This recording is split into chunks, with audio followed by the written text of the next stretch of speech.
Dalawang cruise ship ang magkasabay na dumaong sa Pantalan ng Maynila nitong Martes, March 11.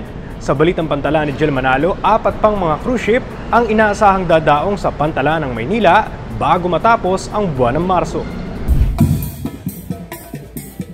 Pagdaong pa lang sa Pantalan ng Maynila, masigla na ang pagsalubong sa barkong Seabourn Quest ng Seabourn Cruise Line.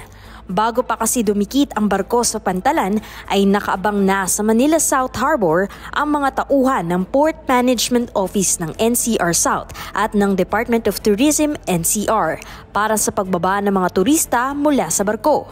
Pagdating ng mga cruise passengers sa Pantalan ay agad silang nagtungo sa mga nakahandang tour at shuttle bus para sa pamamasyal sa mga makasaysayang lugar sa Maynila, gaya ng Intramuros, Fort Santiago at Luneta Park. Sinigurado naman ng PMO na may nakaantabay na ambulansya para tumugon sa posibleng emergency.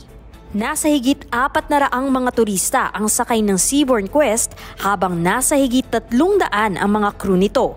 Samantala, sa kabilang bahagi naman ng Manila South Harbor ay nakadaong ang barkong Costa Serena ng Costa Cruises. Kababalik lamang nitong muli sa Maynila matapos itong dumaong sa Manila South Harbor nitong March 6 at March 1.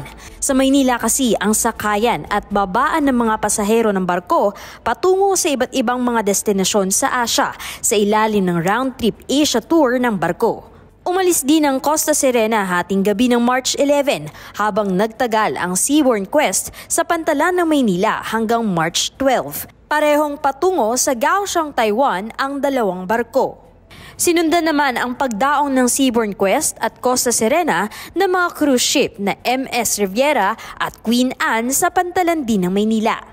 Sa tala ng PPA, 2 cruise ship pa ang inaasahang bibisita sa Manila South Harbor bago matapos ang buwan ng Marso.